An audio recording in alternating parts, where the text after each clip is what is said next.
Hello, everyone, and welcome to our webinar. I want to thank each of you for joining what I hope will be a rich and productive discussion. I trust that everyone on this call has at least an elementary understanding of what the graduation model is. It is a proven, multi-pronged approach developed by BRAC in Bangladesh, designed to reach the poorest families in a community and help them to establish sustainable livelihoods and generate lasting improvements in their well-being. In short, to accompany them out of extreme poverty. As many of you know, last September, countries around the world adopted a set of goals known as the Sustainable Development Goals. These goals are to be achieved over the next 15 years. The number one goal is to eliminate extreme poverty by 2030. The question we want to address now is, what role can microfinance play in achieving this goal? And is graduation one way, perhaps not the only way, that MFIs can participate? Personally, as Jesse said, I have a long history with the graduation approach to addressing extreme poverty. First, as the director of Foncosé, Haiti's largest microfinance institution, which replicated BRAC's ultra-poor program in Haiti as part of the CGAP and Ford Foundation's initiative to pilot the approach in 10 different locations all over the world. And today, I'm a global advocate with Uplift. Uplift is a joint initiative between Amplified Technology and a group of philanthropic donors that was set up to accelerate the global adoption of the graduation approach. And it is hoping to make sure that 100 million families, a million families are lifted out of extreme poverty in the next 5 years. When we first started piloting the graduation model around the world, we thought that MFIs were the obvious candidates for implementing these programs.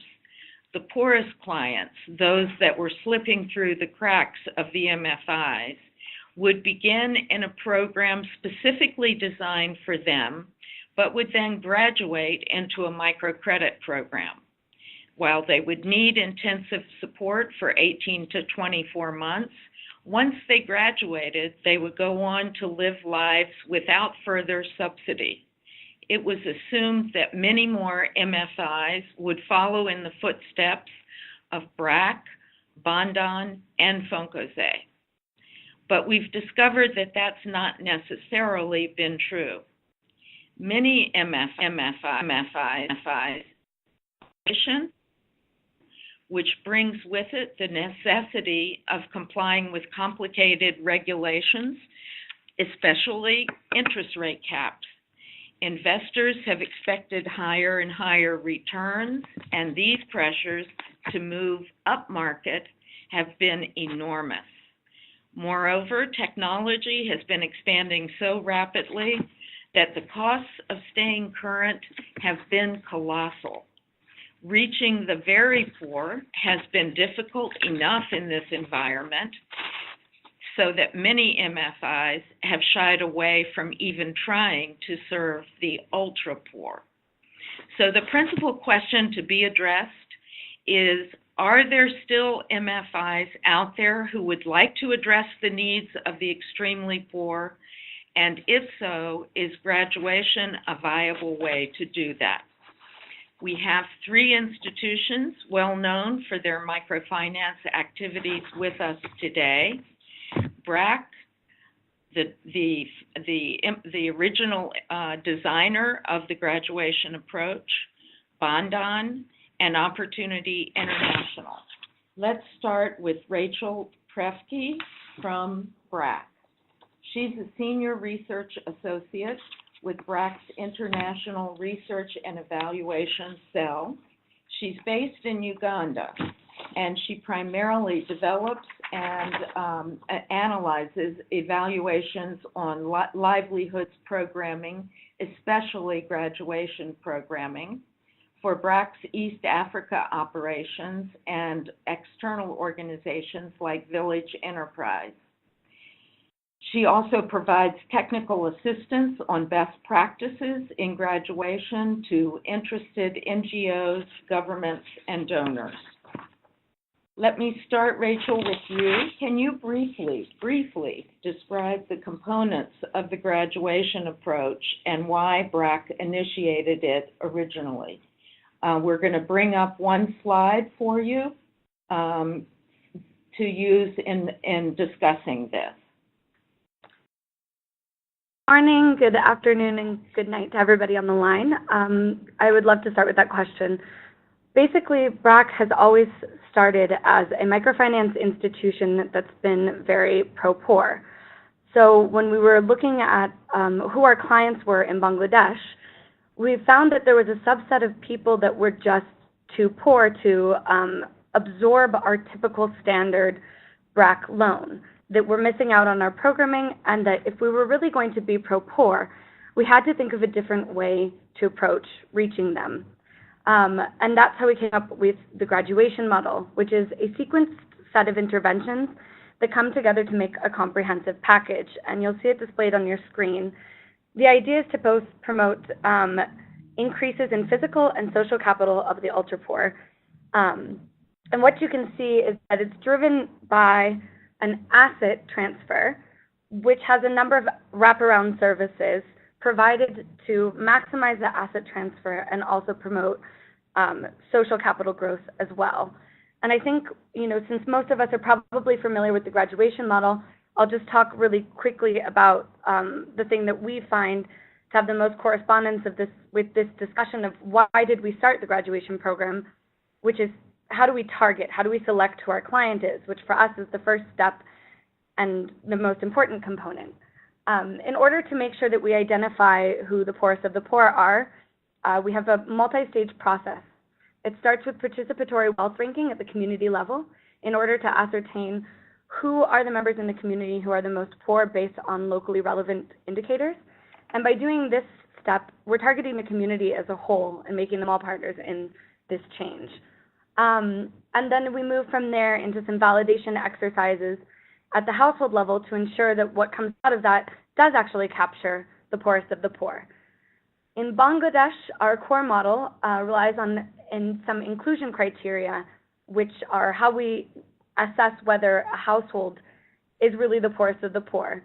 And a client should reach at least 3 out of 5 of these criteria in order to ensure that they are eligible for the program. I'll just list those criteria so we get a sense of who these ultra-poor individuals are. The first criterion is that school-going children within the household or school-age children within the household are taking on paid work instead of attending school. Another, which is a specific constraint for Bangladesh, is that a household has less than 10 decimals of land. A third criteria is that the household's main source of livelihood and income is either by being a beggar, a day laborer, whether agricultural or non-agricultural, or acting as domestic help, because these are all very unstable sources of income. The fourth is that households have no productive assets, which was one of the main barriers to entering into our microfinance program, because it's hard to absorb a loan without productive assets or some sort of enterprise to be able to utilize that loan in. And the fifth and final element is that there is no active adult male member in the household who could be contributing to income. And for the sake of time, I can get into it more what this inclusion criteria looks like in different contexts, but that's what the core ultra-poor client looks like in the Bangladesh core model.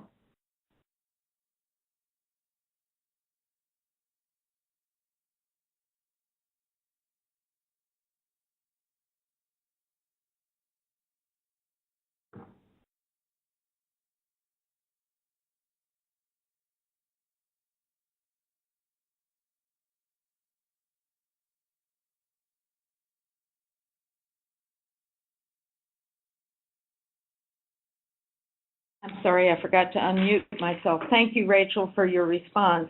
I'm just wondering how many graduation programs BRAC is operating today outside of Bangladesh? Certainly. So we've piloted the program in 2 countries in Asia and also 1 in Africa. In Asia, we have a pilot in Afghanistan, which has actually been taken up by the Microfinance Investment Support Facility for Afghanistan.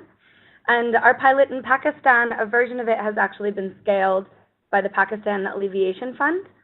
In Africa, we actually have piloted the model in South Sudan with numerous adaptations that I'm happy to get into if anyone's interested in what the graduation model looks like, not only in sub-Saharan Africa, with much less population density than Bangladesh, but also in a conflict and post-conflict context.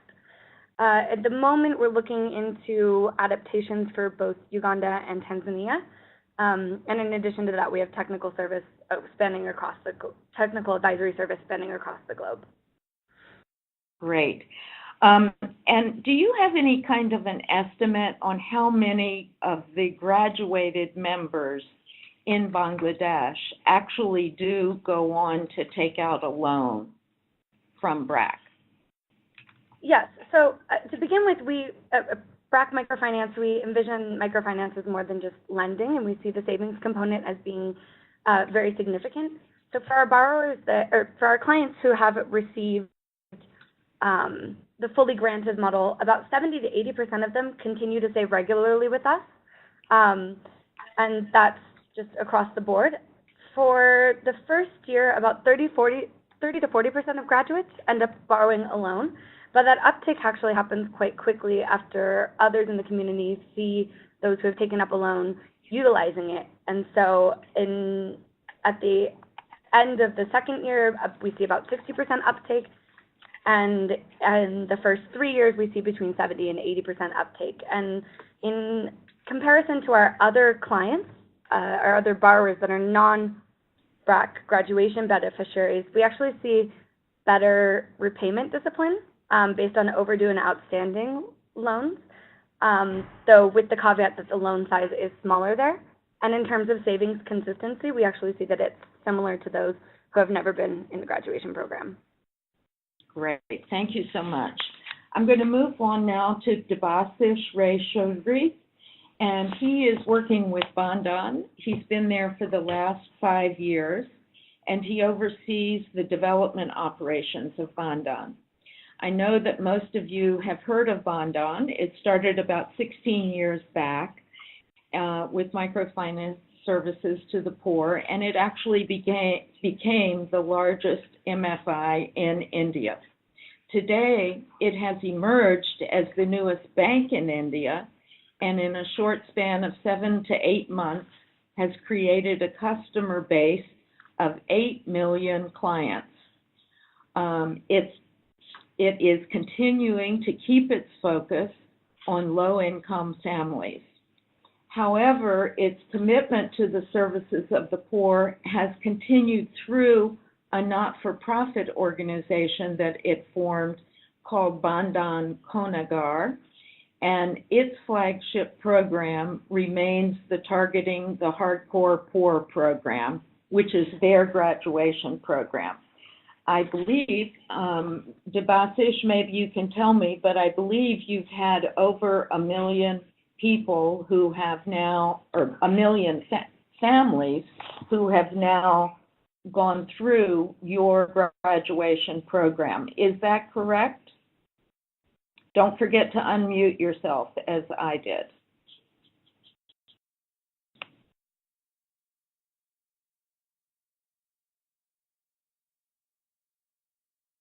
Yeah. Go ahead, Debasish. Come again, please, with your question. Come again. Yes, the question is, how many families have passed through your graduation program up to this point? And please speak as loudly as you can. Yeah, sure.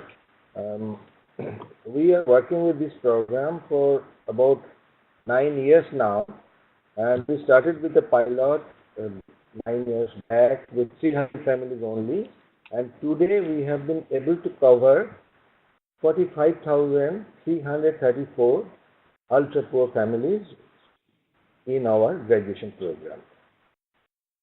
Great. You have 35,000 in the program today or 35,000 over the 9 years? Over the 9 years, it is 45,000, and out of them, 23,400 have graduated. So currently, we are working with, this year itself, we are working with 22,000 families. Fabulous.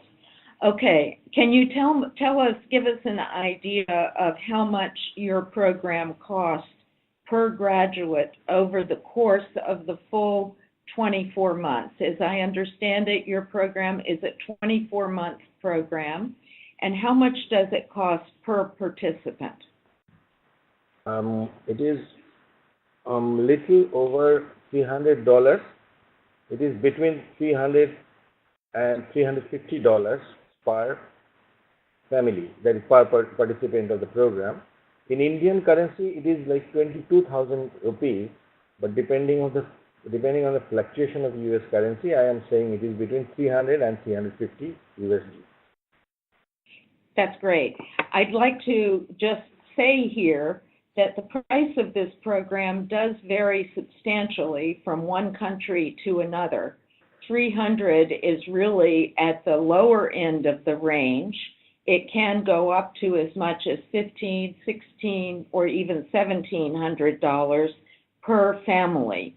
But the idea is that once that investment has been made, if they move into microfinance, there's no further investment that's needed.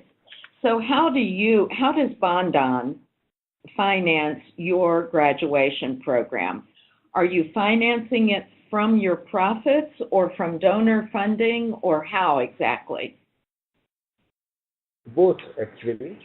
We have always, every year we set aside some part of the profit for to go into this kind of activities, where this ultra poor program is of course the most cost intensive, and a major chunk goes there. So definitely the program is financed partly from our surplus income, but at the same time we get some donor funding, as well as in India now the corporate social responsibility funding is also available, so we are accessing that. So it's a mix of our own contribution from the profit as well as seeking from the donors and other corporates. And what percentage of your graduates go on into your credit program, and how successful are they when they get there? A very sizable portion goes into the credit program, and we are calling it financial inclusion. So we also focus, like BRAC, on savings part of it, where the percentage of participation in different savings schemes of institutional finances like banks and rural banks and other deposit taking agencies would be 95%, whereas the credit uptake is little less because they are stabilizing and then they are accessing funds. So it is little over, or I would say around 80% of the graduates that they take this institutional finances as a business loans. The next part of your question, how they are doing, it is as far as the information, the feedback we get from the microfinance, because our microfinance operations and this development operations are done through two different organizations, but we share information, and going by that information, all of them are doing pretty fine. They are either in the first cycle or second cycle of learning, and they are absolutely, there is no dropout or no failure of repayment or anything. So they are really doing very well. Great.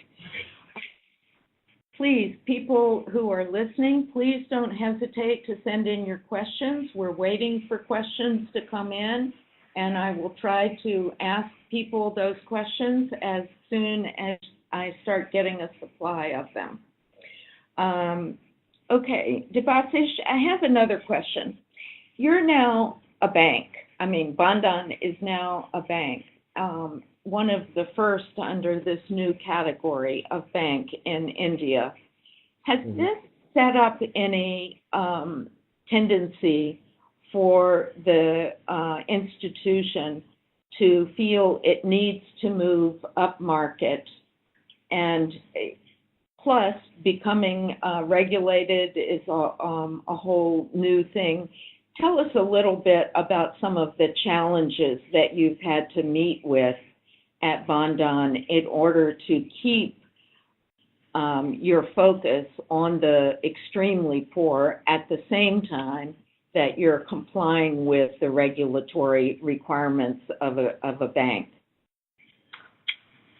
Our commitment is there for the low-income families and the poor and the poorest, and that remains same even in the bank. In fact, one reason why Bandhan got a banking license, which opened after 10 years in India, is the reason of its reach to the unreached.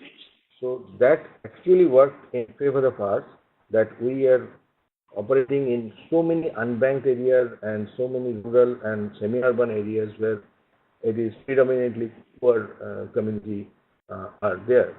So we will stick to that. But you are right that while we are in a banking operation and a pan-India operation, and there is competition and regulation and all of that, so we really need to move up market as well, but without making any compromise on our commitment to serving the poor, because that is the core value, and that is even mentioned in our missions and vision statements as well. So we will stick to that, and that is really not causing a very big problem, because in India there was this latent need for a long time, and so Bandhan, having its spread and reach and reaching out to the poorest at their doorstep, actually working in favor of us. That is just fabulous. So we know for sure that it is possible to continue to be pro-poor and yet commercialize and move up market to a certain extent. What do you think about in India? Are there many MFIs that are, I know there are none exactly like Bandhan, but are there a lot of MFIs that are really striving hard to be pro-poor?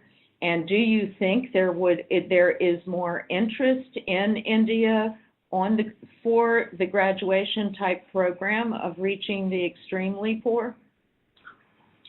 Yes, there is a lot of interest in India, but sometimes it might be limiting for other MFIs because of financial reasons and the return on investment and all those considerations. They are perhaps not in a position to scale it up much, but there are many pilots and experimentations are going on. Actually, we are partnering with few smaller MFIs and helping them out from little bit of our surplus funds, so that we share the cost and they get into this practice of bringing and uplifting the poorest of the poor through the same graduation model. So we are kind of trying to inspire, or rather encourage, other smaller MFIs to pick it up. And there is intention, but as I said, there could be some practical limitations. Great. So we also feel that not only MFIs, because many of the MFIs are also trying to become small banks, and they are getting into differentiated banking. So if they really they become serious and they become interested in bringing up the poorest in their portfolio, that will help. But there is another dimension where we are also trying to work a little bit, is that the government has a huge program of microcredit or microfinancing through the self-help groups and all.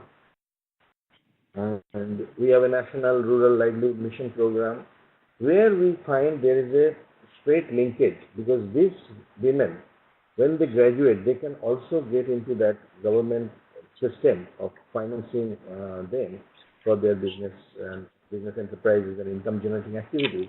So we are also trying, or we are also linking them with the different self-help groups being formed by the government across the country. So we are, there are opportunities at both the ends private MFIs as well as the government-sponsored self-help groups, SHGs. Fabulous. Thank you so much. Let me move now to Mark Daniels. Mark is the country director for Opportunity International Australia in the Philippines. And he's also a board representative on a number of microfinance NGOs, a microfinance thrift bank, and a remittance company in the Philippines. Mark, I'd like to start because we all know that the Philippines is perhaps one of the most pro-poor countries where microfinance is operating. Tell us a little bit about the landscape and what it looks like in the Philippines. Yeah, thanks, Anne. The market is already crowded with a range of institutions. Typically NGO, microfinance institutions, cooperatives, rural and thrift banks that are all offering microfinance. There's about 167 banks, rural thrift banks, but there's about 20 to 30 kind of MFI NGOs, which have a presence right across the Philippines, with about 1,800 branches that pretty much cover the Philippines. And then there's about 2,800 kind of credit cooperatives also operating. We do see, commercial banks are definitely gradually downscaling to enter the microfinance market through strategic acquisitions of rural and thrift banks at the moment. So obviously, with access to funds and the availability of best banking technology, these large banks will be in a position to offer much more client-centric products at cheaper prices. Thereby, there's a focus on efficiency and reducing costs. So we kind of see the future as bank agents operating locally with mobile technology, which will, kind of revolutionize the market, lower costs and benefit both clients and the banks. So, we are seeing greater commercialisation. There's going to be an increase in growth in the outreach, but probably focused on more of the missing middle. And we also see kind of new types of promoters that are likely to enter the sector and probably drive the NGO MFIs to the margin. And probably what will happen is a lot of the smaller players will probably cease to exist as regulations increase, and the boards of the smaller institutions kind of need to understand the need to deleverage risk moving forward. So I think competition will kind of stimulate the NGO MFIs to tackle, what we call frontier markets, where there's still white spaces, and probably focusing on very poor rural locations. And I think that's where donor money will provide some innovation moving forward. Great. Okay, now, this is an important question. We all know that Opportunity International has the reputation of many, many years of being pro-poor. And now they have made the decision to begin piloting the graduation approach. Can you explain to the participants why they've made that decision? In fact, they've actually sold off some of their shares of the commercial entities in Africa, and now they're moving more and more into graduation. Tell us about that. Yeah, Opportunity is, been around for about 45 years, and we've always been pro-poor.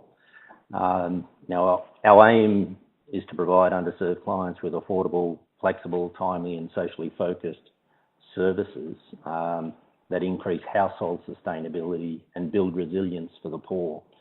So we kind of believe that, the acid test for any development institution is, are we transforming communities? And we understand that addressing poverty requires, a very coordinated, targeted intervention beyond offering just microfinance services. So we need to strategically partner with a wide range of institutions, and both public, private, and government institutions. And I think the core of the graduation model provides that. So we're very much looking to get into this particular model. I think in terms of some of your introductory points there, Anne, I think what we found in Africa particularly was, there's a realisation in the network that, particularly in Africa, where we have operated banks, we've been trying for years to adapt to the regulatory environment of each and every country. And it's become pretty clear that all of our resources, energy and time was going into complying with those kind of regulations. And so the global board finally said, we're supposed to be in the business of transforming lives, the lives of our clients, and instead we're kind of in the business of building banks. So, running banks is really not our global, not core to our global strategic mission. So in Africa, Opportunity has adapted its strategy and will partner with socially motivated investors that can add capital, expertise to enable banks to be more effective and serve more clients. But in doing so, Opportunity will be setting up kind of transformation centres which will work alongside banks so that our transformational mission is enhanced. So we're looking to partner with, service delivery organisations that address the social, economic and kind of spiritual needs of our clients. And so targeting the poorest with financial literacy, livelihood skills, education, value chains, etc. So, yeah, I think, we all know that owning and operating banks is capital intensive and highly regulated business. But, yeah, we really want to look at the acid test of transforming communities, and that's what we're moving towards. I want to thank those of you who have submitted questions. I am going to get to them very quickly, but I want to finish a couple questions with Mark before I do. First of all, Mark, you've made the decision to pilot the graduation approach. Why did you select the Philippines, and why did you partner ASCII as your first pilot? Tell us a little bit about ASCII and why you think they might be a great partner in this. Okay, yeah. Yeah, in terms of the Philippines, it's it's a nation of extreme wealth and extreme poverty. Even though the Philippines has some of the most impressive growth figures in the region at the moment, GDP is growing at about 6%, but it's not trickling down to the poor, as the number of poor have been stagnant for over a decade. One statistic recently I read was that 70% of the wealth is concentrated in the hands of the top 40 families in the Philippines, which is an amazing statistic. So we've got islands of wealth and oceans of poverty here. And so we kind of, what we're observing around the world is, we think, countries are becoming more equal, but the inequality within countries is just increasing. And from a social stability perspective and our passion for injustice, we're really committed to making a difference. And we feel it's imperative for governments around the world to focus on the bottom of the pyramid, in partnerships with NGOs. And in the Philippines, the microfinance NGOs have a deep distribution network and understand the needs of the poor. So, we've been working in the Philippines for 30 years. We have a large footprint of community-focused microfinance institutions. We also know that in the Philippines, the geographical location make it prone to natural disasters such as typhoons, earthquakes, and landslides and floods, which typically impacts the ultra poor. So it's the third most impacted country in terms of climate change. So we've had plenty of disasters here in recent years, and as a result of most disasters, a significant percentage of the population are driven back under the poverty line. So we're obviously concerned about that. So so we think the Philippines is a great place to pilot the graduation model. In terms of ASCII, it's an NGO MFI that was established in 1986 as part of the People Power revolution when social issues like poverty and unemployment were really widely felt. Its kind of tagline is creating opportunities, transforming communities, and it's basically structured as a multi-service institution. In the Philippines, we call these mutually reinforcing institutions, and so it has about 10 institutions as part of the stable. It's got the Microfinance institution, it's got a Mutual Benefit Association, which is the insurance arm. It's got an ASCII Foundation, which does a lot of the community development, participatory development work. It's got a Skills and Knowledge Institute, which offers technical education, skills development, accredited government courses. We run a multi-purpose cooperative, which serves as the trading arm of ASCII so that we can link our clients to markets. And we've got a School of Knowledge, which is a kind of a daycare centre which serves children from underprivileged families. So ASCII's also, has a lot of existing partnerships with national government agencies, the National Anti-Poverty Commission, the Department of Social Welfare and Development, National Economic Development Authority. So I think, ASCII has a really strong network of partnerships. It was also the first MFI in the Philippines to be SMART accredited. And as part of the board's commitment to social performance management, we have a policy that, 40% of our clients must be below $1.25 a day. So we've specifically targeted that. So we, to respond to the competitive environment, we kind of feel MFI NGOs need to reinvent themselves, and that's what ASCII has done. So I see kind of NGOs moving increasingly towards non-financial services, looking at health, education, water, sanitation, value chain services, and working in the remote areas where competition is low. So I'd like to see, it'd be great if we could establish a centre of excellence for a ProPoor graduation model in the Philippines so that more organisations in the Philippines can implement the model. So, ASCII's really, we want to profit the poor, not profit from the poor, and we think the graduation model will be a great methodology to implement. Great, thank you. And what are you hoping to learn from the pilot? What will be most important to you to learn during the time that you're piloting it? Yeah, I think, I've always been a firm believer that, to help the poor, you must really change mindsets.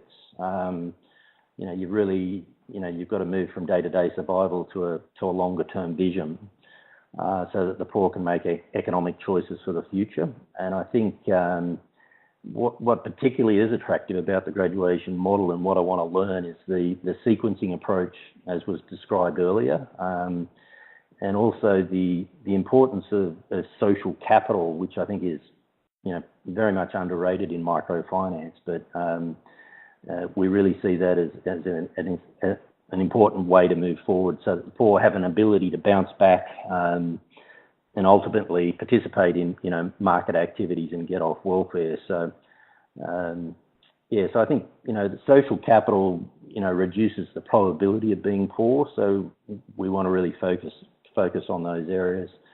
I mean, we also want to understand the economics of graduating the extreme poor client to being an entrepreneurial poor client of the MFI. And obviously, how can we scale and replicate the graduation model is really what we want to do in the Philippines. Perfect, thank you. By the way, ASCII's relationships with the government is really going to be important in all of this, and I have met with their CEO, ASCII CEO, when I met with you in Abu Dhabi, and I have to say that they do sound like a perfect candidate for this. Let me go to a couple of the questions that people have asked. I want to go back to Rachel. One question is, what is the role of mentors in the graduation process? We're talking, in some cases, they're called case managers, field workers. What is that role of hand-holding that goes on in the graduation program? Thank you.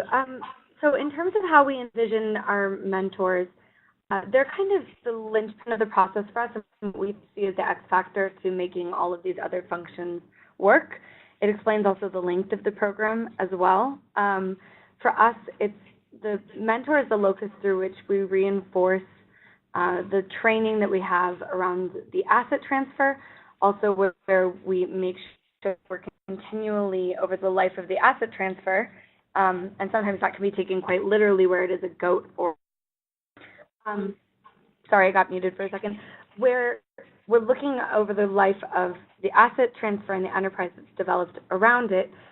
The mentorship support continues to reinforce those concepts, so it's not just a one-off with the training and then here's your asset and utilize it, but that continued repetition, but not just for that and for the maximization of the physical asset, but that's also where we see a growth in the motivation of the beneficiary, where they feel through, at least where our anecdotal and programmatic data show that they feel very supported by the program and they feel more motivated because of the direct one-to-one interaction. In addition to that, we support a number of other things, such as appropriate child nutrition and hygiene and sanitation, where it is through that hands-on coaching that we deliver that programming. Because we see ultra poverty as being more multidimensional than just income and the enterprises that somebody has, but also transcending into other spheres as well. And so it's really through the mentorship that we see each individual component reinforced and the other more personalized approach. Great. And I know that this is one of the components that does increase the cost of the program. And I know that BRAC has been experimenting with this to a certain extent.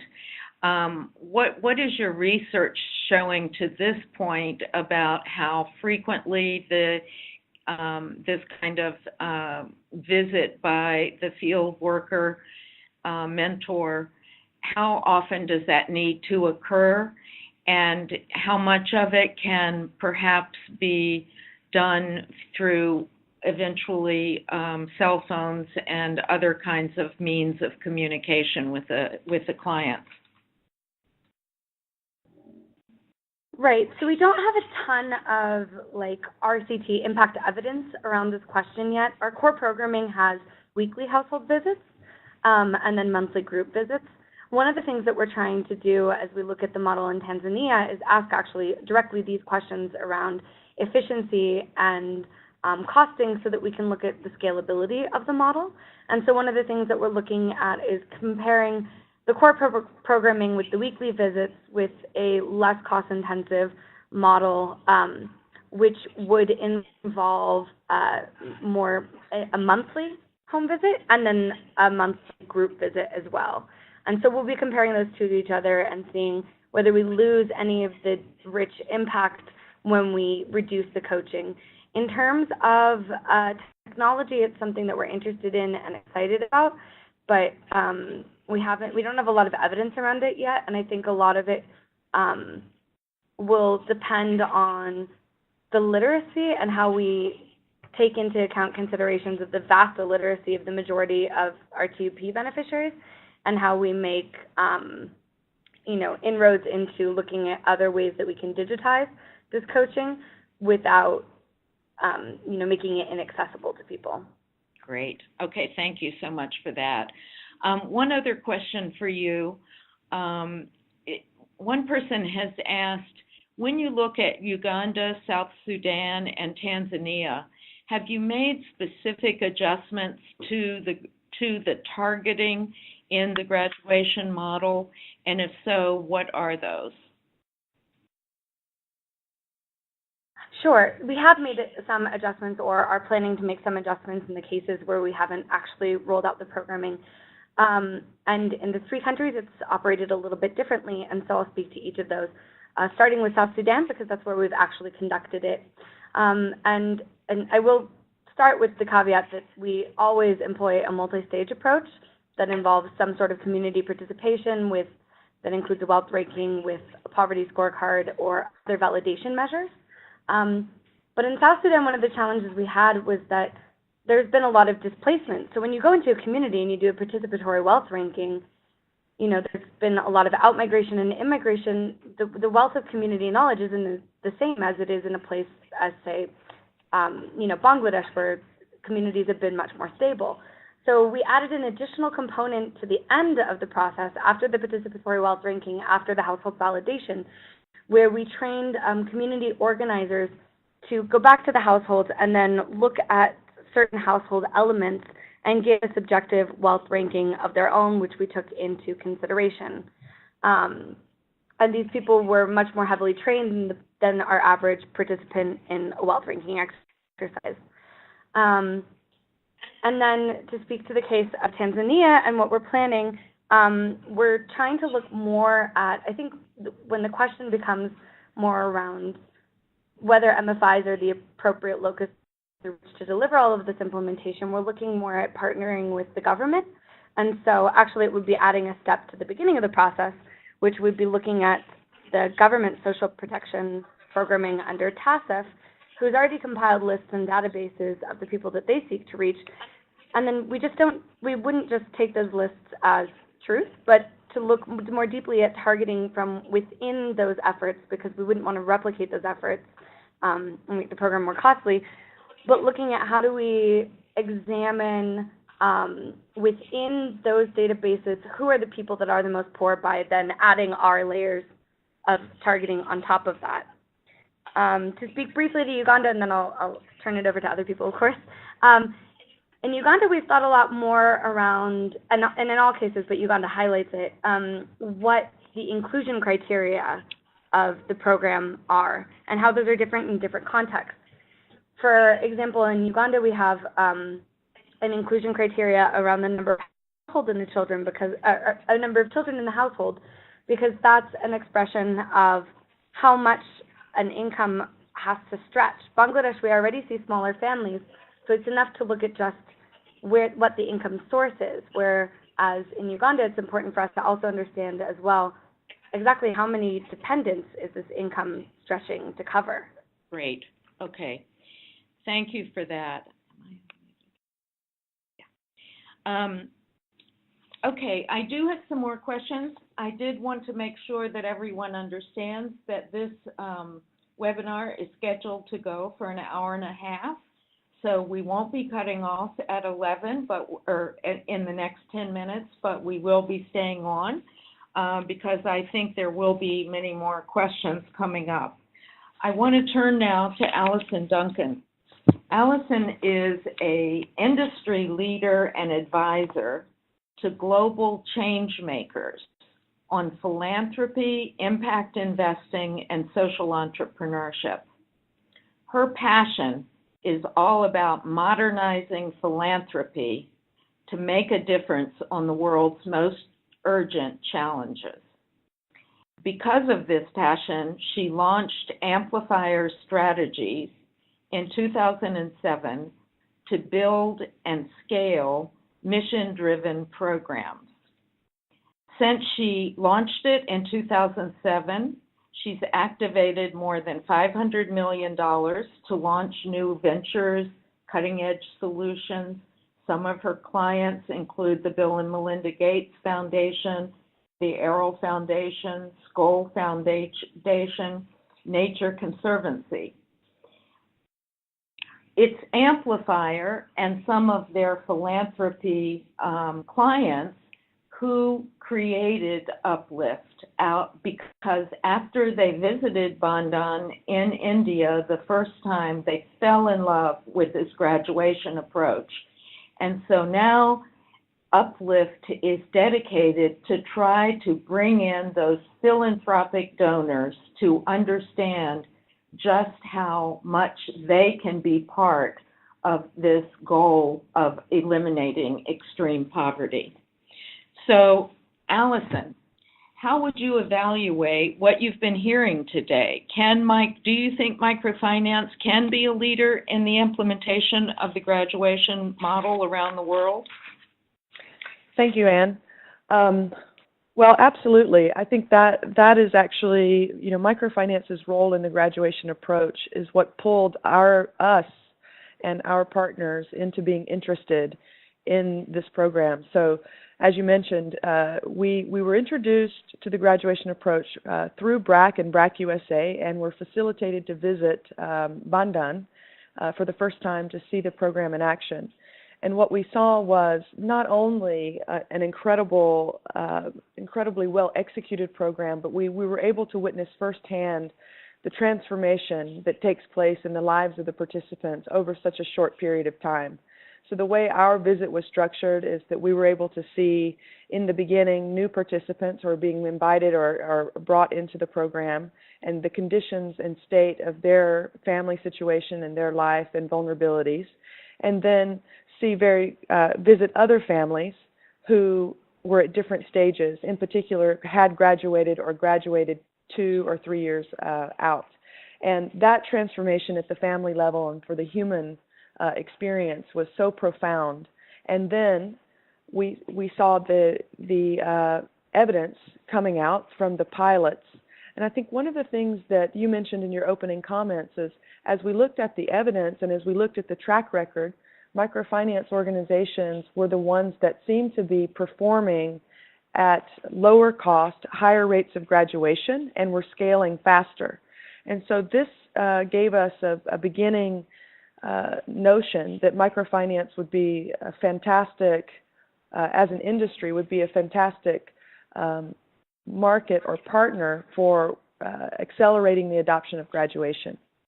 And so one of the things that I'm struck with by listening to the comments is how each of the organizations that spoke about their global mission and mandate to continue to reach down to work with, provide services to the ultra poor, and even provide services beyond financial inclusion services.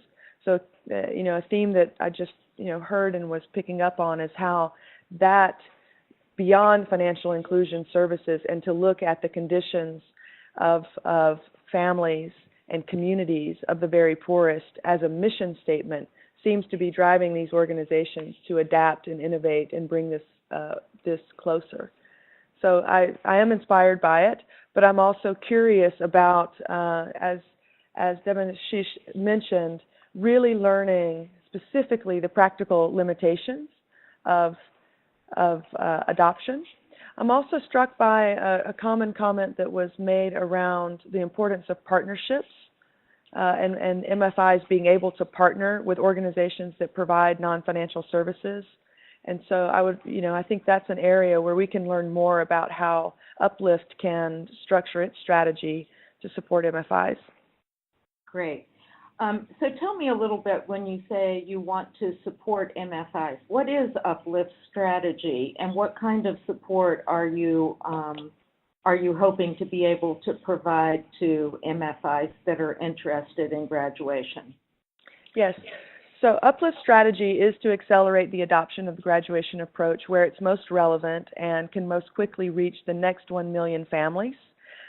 We look at that next 1 million families not as a big number per se, but actually looking at the scaling infrastructure that was required in Bangladesh to reach more than 1 million families, and putting that out there as more as a marker of the graduation approach being adopted and increasing in terms of its reach in multiple places. And so, if within 5 years we could work with organizations around establishing the infrastructure for scale that we're moving towards the numbers of the next 1 million families, we would be in a different state of play around the adoption of graduation. So we've adopted a 3-part strategy. The first one is global advocacy, and that is to support efforts, including people like yourself, Anne, to work across the community of not only MFIs, but also government development finance institutions, large donors, and other types of potential stakeholders in graduation, and make sure that they're aware of the evidence and that they are connected to different partners that could help them both inquire about the relevance of graduation as well as to move forward into adoption. The second strategy is around program effectiveness and scaling infrastructure. And so this is with the acknowledgement that as something becomes more relevant in many other places, the need for adaptation is very real. So we wanted to provide support around helping organizations have the information that they need to look at what makes for a successful graduation model and what are the components that must be in there. There's reviews on whether or not coaching is a key component, whether or not the asset transfer should be an asset or cash. And so we wanted to make connections around practitioners in that particular area so that new graduation programs would be created and adapted for outcomes that were at least as high as the pilots indicated from the CGAP Ford Foundation pilots. And then scaling infrastructure is very much around, we've focused on technical assistance. So we've supported a handful of technical assistance partners to build their technical assistance capacity to offer services, technical assistance services. Primarily, we started that with BRAC, supporting BRAC USA in building a global graduation technical assistance team so that they could move through the timeline of an organization going into graduation. For example, inviting and hosting more immersion visits like the one that we visited, design workshops, and then direct technical assistance for design and adaptation, and then accompaniment through the implementation. So we've provided grants to BRAC and Trickle Up and Fundación Capital in those areas, and we're excited to move forward with additional supports with Opportunity International and a few other partners that are in our pipeline in this way. Our thought is that as popularity or interest in graduation increases, not only with MFIs, but also with governments and community-based organizations and international NGOs, that the bottleneck may be getting access to experts. And so we wanted to support experts so that MFIs who are interested would have a broad base of practitioners who are very familiar with the program and what makes it work at their disposal. And the last of our third-part strategy is to fund a portfolio of pilots that indicate scale potential or some type of significant innovation. And so we're working, for example, in our support with Trickle Up as they pursue partnerships with the UNHCR around how graduation programs could be relevant in refugee camps and for refugee populations. And also they're pursuing adaptations for disabled populations and indigenous populations. And so these types of innovations are very interesting to us, and we seek to support the testing and piloting of new either populations that graduation can apply to or new ways in which to implement graduation, such as in urban areas with urban youth, for example. So I'll pause there. So what you're saying basically is that you're hoping to identify MFIs that are interested in implementing graduation and then make sure that they have the tools and the technical assistance they might need to execute a quality program. Is that the bottom line? That's the bottom line. I would like to add one more piece of investment, if that's okay. We realize that many of the graduation programs are gathering data, performance data, around how families are progressing is done in a paper-based format and is quite difficult to share and to analyze. And so we have a team that is a spin-out of Uplift. It's called Impact Atlas, that is currently piloting a technology solution specifically created and designed for supporting graduation programs. And so that team is in Bangladesh today with the TUP program of BRAC, and they're implementing this with a test group of 3,000 families in 5 branches. And we will have information about how well this technology helps bring transparency to the program, decrease the cost, and increase our understanding of different aspects of outcome indicators. Great. And that is going to be, we're putting it through in the chat box so everybody can see the name for sure.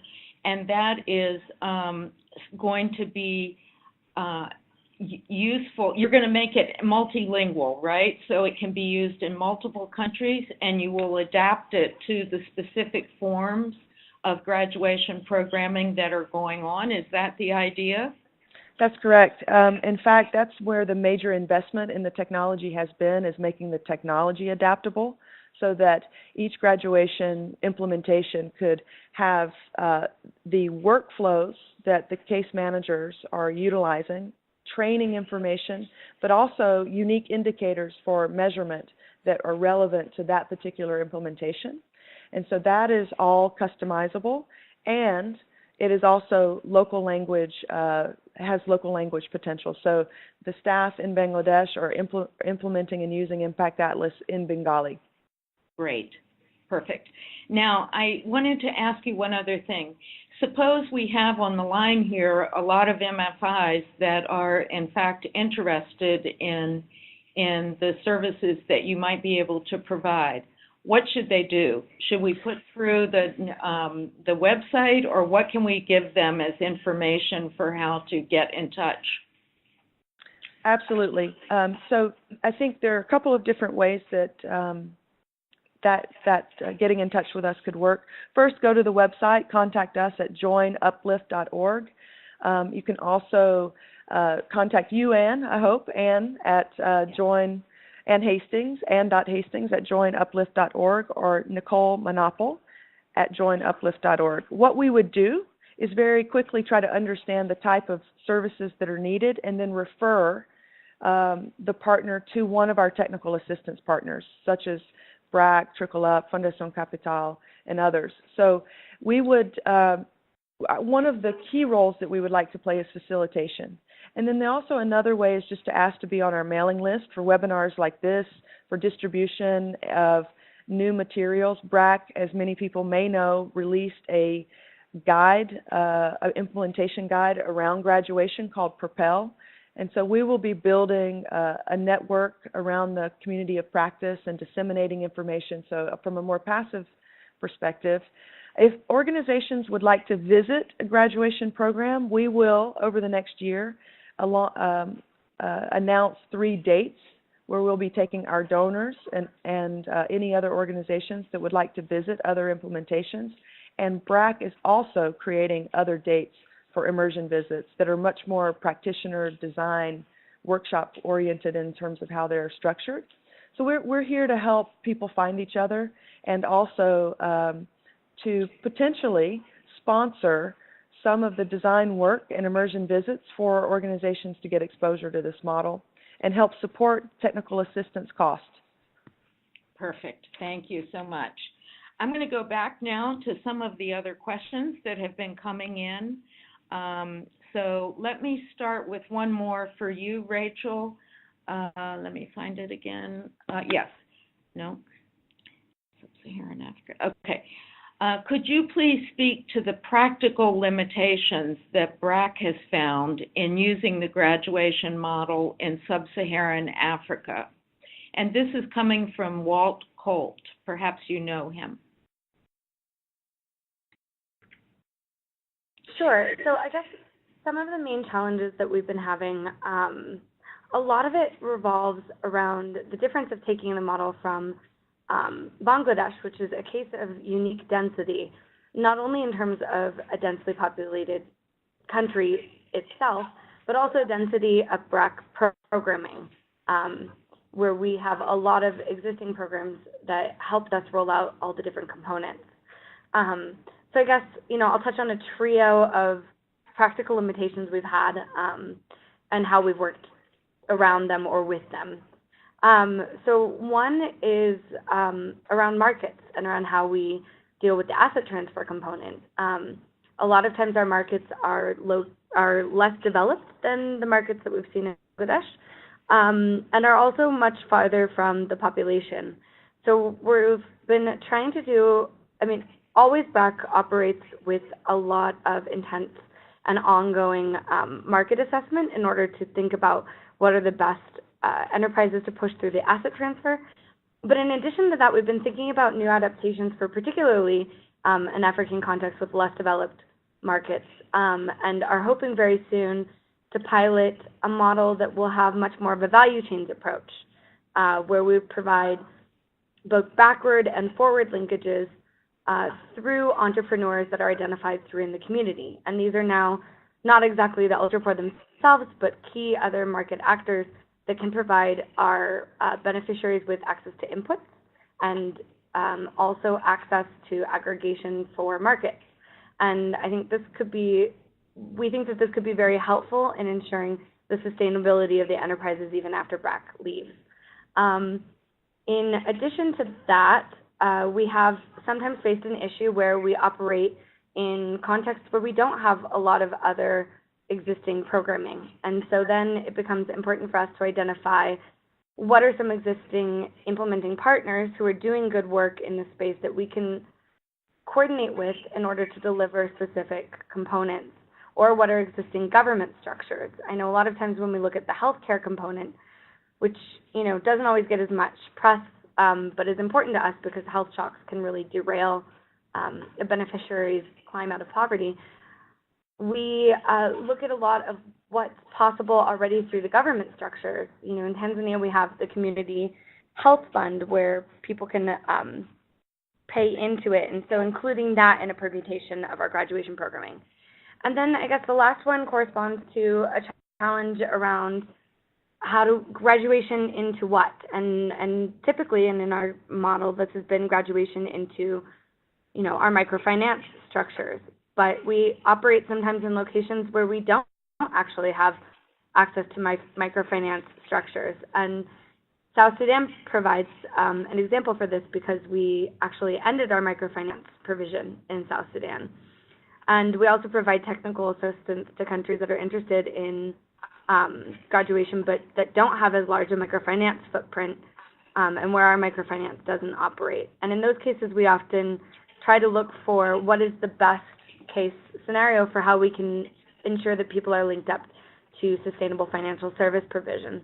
And so a lot of times that functions through the formation of saving groups under something like a VSLA model, and identifying, okay, well, are there existing maybe mobile service providers, or how can we transition this from going beyond just a savings group and linking them to service provision, even if it's not through traditional MFIs. Great. I just want to add a comment in here. Many of the challenges that you're facing are very reminiscent for me of challenges we faced in Haiti. Basically, the access to health care. We always have been working with partners in health, but now they're also very much involved in value chain and value chain development. So I think a lot of the challenges of being in a very rural, remote area are very similar between Africa and Haiti, and many of the challenges are the same. So I hope you're in close touch with Corinne in Focose so that you guys are sharing best practices or lessons learned from that. I want to move to another question now. This one is for Debasish. Is there a growing interest for graduation programs being implemented specifically by local governments across the states of India?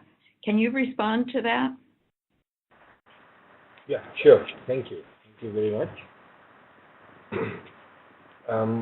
The answer is it is there, interest is there, but moving the government, and in India, the state government is a very federal structure, and state governments have their say, and the central government also have their schemes, and it sometimes overlaps, sometimes somebody decides. So this is a very, very complicated structure, and government has its own welfare schemes. There are number of schemes for the upliftment of the poor. So it always becomes it requires a continuous and sustained engagement with the government to showcase this and convince them about its efficacy over the existing government schemes, or how it can be aligned or integrated with the government's scheme of things. So I may be sounding a little complicated, but the procedure is so when we are dealing with government. But yes, we have been trying with different state governments as well as central government, and here the researchers from MIT, the JPAL team, they also helped in a way, because they also cited the evidences that has come out in different parts of the world, and particularly in the context of India, what Bandhan has done and how it has, I mean, the rate of the return on the investment and the low cost and the efficacy, the low time frame, and the transformational change, all have been showcased as evidence to the government. And government has really shown, in different governments, different state governments as well as the union government, they have shown keen interest in understanding the process so far. But there are advanced interactions with some other government agencies where maybe one or two such schemes can be piloted, but government is very keen to understand how this model, I mean, now we have reached a stage where government is not questioning the model anymore. They understand, they can see. They have visited number of implementations that we are doing, and then they are trying to figure out how it can be aligned with their scheme of things, how it can be integrated, because they have several, as you know, there are several schemes of government for uplifting the poor in rural and urban areas. So, to give a very short answer to this is, there is interest in understanding and also figuring out how it can be aligned, this model, this approach can be aligned with the government's existing model of development. The dialogue is going on, and that's a very, very, I would say, very alive dialogue that is happening in India. Great. And I think that this is what we're seeing around the world. We're having more and more governments that are saying, yes, we want to implement a program like this, but we need to integrate it with our existing social safety net programs. And that's very, very much alive by more than just India. Many, many governments are asking those questions now. I have a couple more questions that I don't think are going to get answered, but I'll open it up to whoever wants to take a shot at it, even a participant in the audience who would like to answer it. But one person has asked, can we have a breakdown of the cost per person of the program by the amount of cash distributed and the operational cost? The first thing I would say is that this cost is not a cost per person, it's a cost per family. And on average, the family is going to have between 4 and 5 persons in most countries. But does anyone want, there is, as I said before, a big range in the differences in the costs. And some of those differences have to do with whether housing support has to be provided, what the specific cost of the assets are, what the labor rates are. But maybe someone can give us an answer to the proportion that goes between the asset transfer and the cash spend versus the operating cost of the program. Can someone give us a sense of the proportion between those two?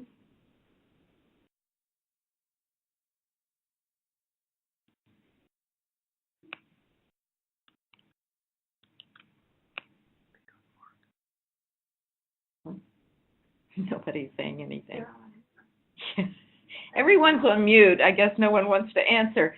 Corinne, do you know, if you're still on, could you give, you are running one of the higher cost programs, could you give us an idea of what percentage of the cost goes to operating costs as opposed to actual benefits that the the members are receiving?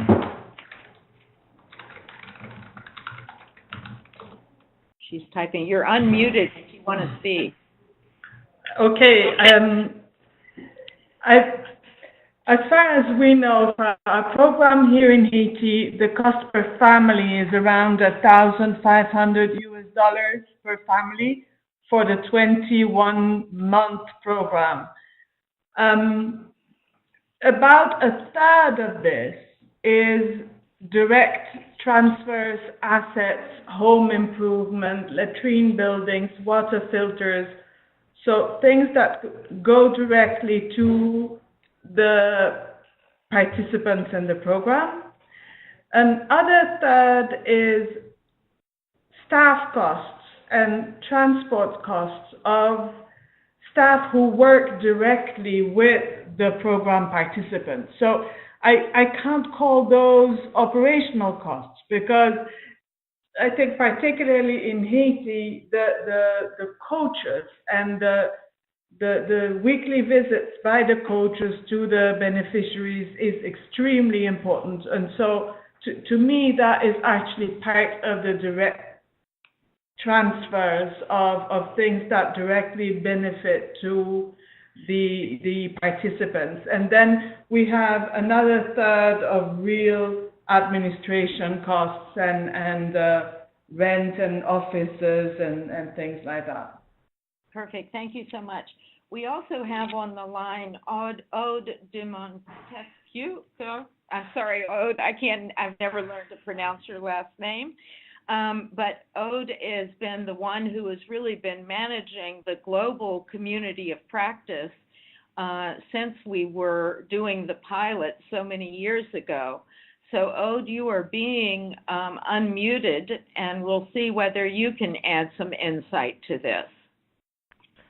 Yeah, I just wanted to, I was just wanting to know if there was IPA or Munchi online because they did a thorough cost analysis, but if they didn't speak up, I'll just give a preview of some upcoming research that Munchi Suleiman in particular is working on. But basically, we tried to do the simple costing of the CGAP Ford Foundation graduation pilots and also try and compare them to other types of livelihood and social protection interventions. And the research is not finalized yet, and it's actually quite difficult to get, a simple answer to what is in some ways comparing apples and oranges. But what we do find is, well, first just on the graduation, on the costing of the graduation, we have a median cost of $1,147 per project. And as Karine was saying, that really depends on the size of the asset transfer, but also very much on the staff costs and just the local salary scales and the population density, etc.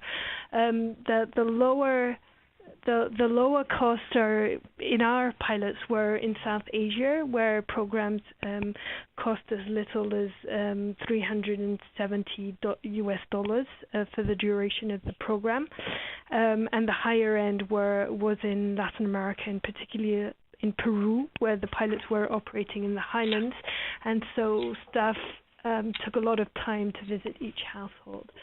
Just a sneak preview, and we'll be putting out something later in May about this research, but we try to compare these costs to some large livelihood projects and some unconditional cash transfers. What comes out so far is that the unconditional cash transfers type Give Directly, where you just transfer cash to a person, are cheaper, but we lack evidence on the long-term sustainability of these types of transfers because they just haven't been evaluated on the long term. We do find so far that graduation, when working really only with the extreme poor, tends to be more cost effective, and we actually know that the impacts hold in the long term. So if you check Microfinance Gateway/graduation, we'll be putting out a IPA CGAP paper on this cost effectiveness in comparison to social protection and livelihood interventions in the coming weeks. Great, thank you. I forgot to mention that ODE is with CGAP, and CGAP has been the driver behind this community of practice that so many of us have been involved with over the years. Another question, again, maybe Corinne, you could address this, but the question is, how can small MFIs adapt this approach and still be sustainable because of given the investment involved? The way we do it at Foncosé is that we have the microfinance institution, which operates as a double bottom line sustainable social business. And then we have the Foncosé Foundation, which is actually the one that implements the graduation program. So at the Foncosé Foundation, we actually find quite a lot of support from both bilateral donors, faith-based organizations, and family foundations that help us fund our program and extend it to more ultra-poor people in Haiti. Great, thank you. Let me go back for a minute. I forgot that Debasish wants to comment on the operating costs versus client benefits part of it. Thank you again. I can only say I fully understand that it varies from geography to geography and context to context, but I can only share what is happening in our case in India. And here the cash, which is not cash really in the form of asset, that would be, I think, 60% of the total cost that we incur on one family. 30%, about 30%, 25 to 30% would be the operating cost, as you call it. But I will completely agree with my previous speaker that when we say operating cost, it looks like it is the salary and the traveling and this and that, but I would rather call it the capacity building cost, because it is also not a tangible the value addition to the beneficiary, but this is one major key element of the program. I think that really decides the success of the program as well. So this is the cost of mentoring, coaching. We would rather consider it as a program cost, but anyways, the field operations cost in our case would be 25 to 30%, and the head office and other overheads would be around 10%. So it would be like 60, 30, 10 in our case. That's Perfect. all I wanted to share. Yeah, I have one more question for you that has come in. Do we know exactly what effects the graduation programs have on recipients so that they become successful microfinance borrowers for multiple cycles? I mean 3 to 4 cycles of receiving loans at least and successful repayments. In other words, do they really become long-term microfinance clients so that some of that investment in them can be made up during the microfinance? Do you have any information on that, Debasish? I know it's a difficult one to track. Yeah, true. But then I will just cite a case that has happened recently. With one of our visitors, we were visiting a site of the graduated beneficiaries, really. I mean, they had graduated out some 3-4 years back, and when we were showing them that this is our beneficiary, past beneficiary, now she has accessed the microfinance and she is running her store and all. It is more like a grocery store, a variety store. She keeps a lot of items for the rural households. and then we saw another store, and this store was doing very well. But then we saw another store, and we went and I mean, we talked to her that was nearby, and she said that I am an original microfinance borrower, and she is a PHP turned microfinance borrower, in our organization we call it THP. I mean the ultra poor. So this microfinance, original microfinance borrower said that I am the original microfinance borrower. I have accessed microfinance loans and then running my business, the store. And she is a ultra poor turned microfinance borrower, and she is doing better than me, and she is in my group. So what I am trying to say is there is definitely continuity in their microfinance operation and their adherence to the microfinance and accessing to the loans, and they are also moving from smaller loan size to higher loan size. So they are in a way well settled in this microfinance ecosystem, and that has also come out of the JPAL MIT study, where they are going back and back again over a period of 7 years and looking at the same treatment group, and there they see rarely any dropout from the microfinance groups. I mean, the ultra poor who had joined the microfinance, rarely there is any such case where they have dropped out or defaulted or moved away. So from these things, I do not have a collected data in France, but from these experiences we can safely say that yes, they continue and they sustain in this process.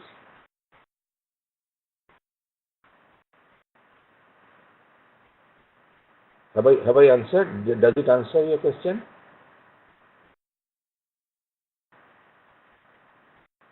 Sorry, it definitely answers the question, and it's a good answer.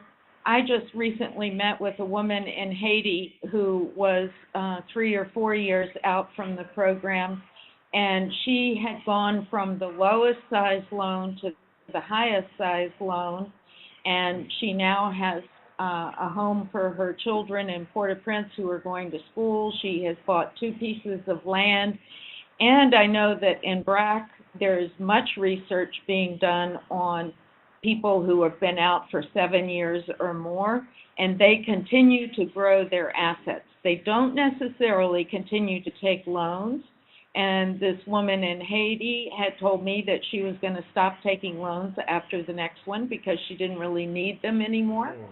But they definitely continue to increase their assets. We're getting very close to 11:30, so I do want to bring this to a close. I want to thank everybody for participating, the speakers, but also everyone who called in and has been listening. I think we had a great turnout, and I want to tell you that, you know, I have been one of those people who has been skeptical about the ability of microfinance institutions to really become engaged with this program. And this conversation has really inspired me and made me much more optimistic that we can still work closely with a lot of ProPoor institutions that are out there and that do want to find a solution to this challenge of reaching the very poorest people and accompanying them out of extreme poverty.